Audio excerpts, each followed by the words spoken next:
We are 5 days away from fundamentally transforming the United States of America.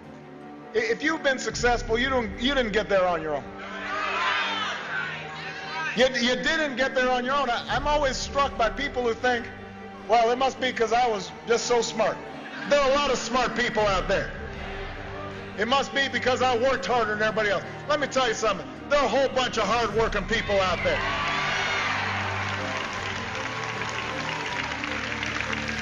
If you were successful, somebody along the line gave you some help. There was a great teacher somewhere in your life. Somebody helped to create this unbelievable American system that we had that allowed you to thrive. Somebody invested in roads and bridges. If you got a business, you didn't build that. Somebody else made that happen. At some point, will you say, wait a minute, we've spent this amount of money, we're not seeing the results, we've got to change course dramatically? Look, I'm at the start of my administration. One nice thing about the situation I find myself in is that I will be held accountable. I've got 4 years. You're going to know quickly how people feel about what's happening. That's exactly right. And a year from now, I think people are going to see that we're starting to make some progress, but there's still going to be some pain out there. If I don't have this done in 3 years, then there's going to be a one-term proposition. But we have to pass the bill so that you can find out what is in it away from the fog of the controversy. For the first time in the history of the ratings, Standard & Poor's downgraded the United States credit rating late Friday. The agency said it is cutting the country's top AAA rating by one notch to AA+.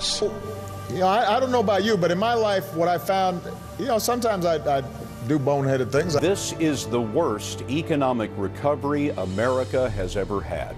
We've been looking for hopeful signs, but today, the chairman of the Federal Reserve threw a cold splash of reality on those hopes. Ben Bernanke said any improvement in unemployment will, quote, likely be frustratingly slow.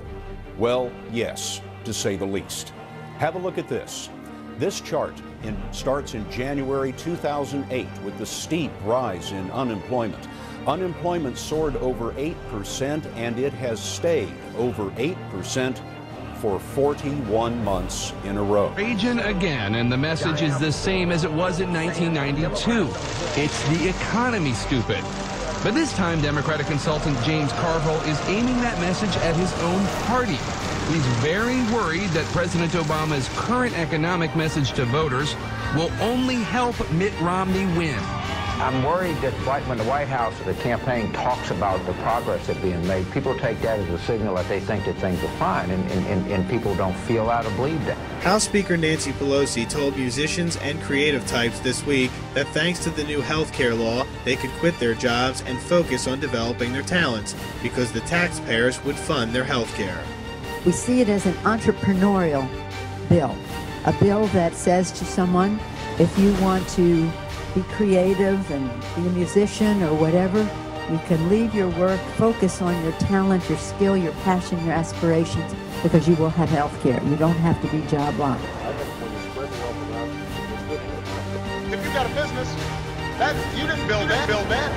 You didn't build that. Middle class has been buried the last 4 years. Buried. I said change we can believe in. I didn't say change we can believe in tomorrow.